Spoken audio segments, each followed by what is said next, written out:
अस्सलामुअलैकुम ख़वातीन और हज़रात, कैसे हैं आप लोग? ठीक हैं, खैरियत से हैं? अच्छा, आज एक केस, एक्यूट केस और इमरजेंसी के केस आपसे डिस्कस करेंगे। ये सिलसिला हमारा जारी रहेगा। ये जो क्लिनिकल सक्सेस है या जो एक्यूट केसेस आते हैं, तो प्योर क्लिनिकल सक्सेस जो केसेस हम डिस्कस करते हैं आपसे। आज का केस कुछ ऐसा है कि मतलब कि ख़ातून है, इनसे ऑनलाइन रब्ता हुआ था और इनके ना स्वेलिंग हो जाती है अक्सर, ये होंठों के करीब और नाक के करीब, यानी और चेहरे पे स्वेलिंग हो जाती है। आपको आगे चल के बताएंगे कि स्वेलिंग किस किस्म की होती है और क्यों होती है, इसकी वजूहात क्या हैं, इसकी कॉम्प्लिकेशंस क्या हैं, और ज़ाहिर है होम्योपैथिकली इसको हम कैसे मैनेज कर सकते हैं। बहरहाल ये केस एक सिंगल डोज से, यानी कि एक ख़ुराक से ही कवर हुआ है। आप केस डिस्कस करने से पहले ये तस्वीर मैं आपको दिखाता हूँ, तस्वीर देखिएगा। तो ये ख़वातीन हज़ार, ये पोजीशन है इस पेशेंट की, मतलब ये एक दिन मेडिसिन देने से एक दिन पहले की पोजीशन है। तो अब आते हैं, ये दूसरी तस्वीर आप देखें। ये सिर्फ एक डोज़ दी है। वो डोज़ क्या दी है, कम्बिनेशन ही बेसिकली दी है, लेकिन वो डोज़ क्या दी है वो मैं आगे चल के बताऊँगा। तो एक दफ़ा दोबारा पिछली तस्वीर की तरफ आते हैं कि ये अगर मसला हो तो ये होता क्या है। अच्छा, ये इसमें घबराने की बात नहीं है, ये मतलब हो जाता है अक्सर पेशेंट्स को। तो इस ये पेशेंट काफ़ी घूमी फिरी है, यानी कि बहुत सारे एलर्जिक सेंटर्स में, यानी कि एलोपैथिक सेंटर्स पे इलाज करवाया है, लेकिन कुछ माकूल इलाज नहीं हो पाता, टेम्परेरीली रिलीफ मिलता है। उसके बाद ये दोबारा इस मर्ज़ का शिकार हो जाती है और इस किस्म की स्वेलिंग अक्सर होती रहती है। अच्छा, इसकी वजूहात में मैं सबसे पहले घुसूँगा। ये इसको मेडिकली चार प्रॉब्लम्स का नाम दिया जाता है। एंजियोओडीमा ये जो है, ये बेसिकली जिल्द के नीचे की तह है, इसमें प्रॉब्लम आती है और उसकी वजह से स्वेलिंग और जिल्द रिएक्शन कर जाती है, तो इस किस्म की कंडीशन बन जाती है। अच्छा, एंजियोओडीमा के बाद एक और इसमें मसला हो सकता है, उसमें बेसिकली एलर्जिक रिएक्शंस भी हो सकते हैं।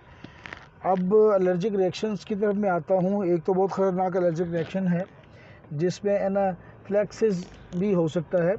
एनाफ्लैक्सिस आपको पता है कि अगर ये हो जाए तो सांस की तकलीफ़ भी, चूँकि ये रास्ता रुकता है मुंह का या नाक का, तो सांस की तकलीफ़ भी हो सकती है। ये एलर्जिक रिएक्शन जो है, ये मुख्तलिफ़ चीज़ों से हो सकते हैं। बहरहाल वो तजर्बा या स्टडी आपको बताते हैं कि आपको किस चीज़ से एलर्जी हो सकती है। तो इसका बेहतरीन तरीका तो यही है कि जिस चीज़ से आपको एलर्जी हो उसको अवॉइड करें, और अगर आप उसको अवॉइड करेंगे तो वो मसला नहीं होगा।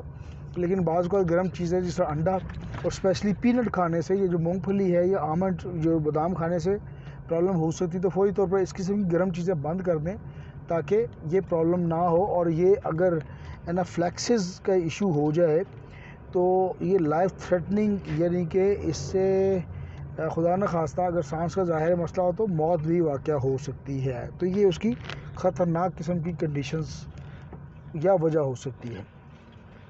तीसरी वजह सेलुलाइटिस है, यानी कि सोजिश हो जाती है सेलों की, और उसमें बैक्टीरिया, मुख्तलिफ़ किस्म के बैक्टीरिया इन्वॉल्व होते हैं। तो सेलुलाइटिस इसकी अगर रीज़न हो तो उसमें बैक्टीरिया इन्वॉल्व होता है।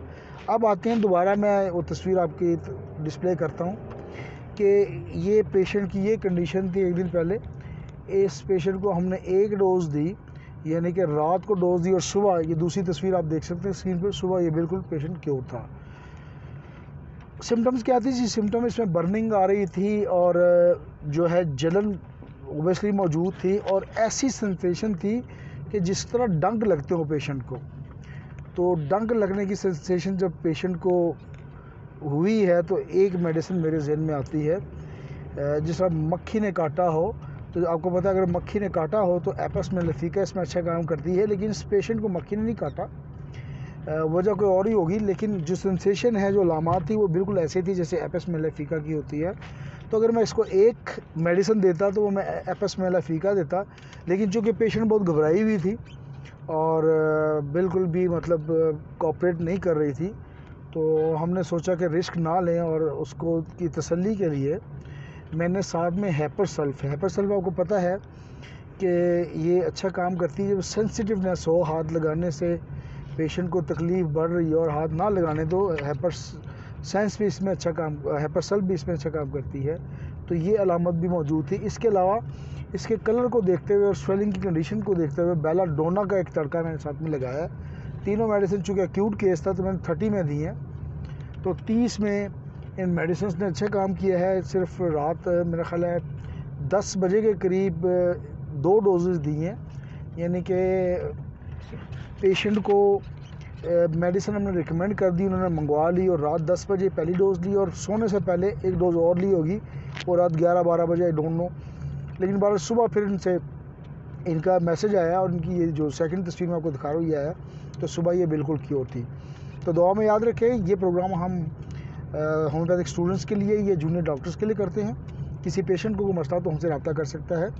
AJ हेल्थ TV के नाम से हमारा चैनल है, इसको सब्सक्राइब कर दें। Thank you.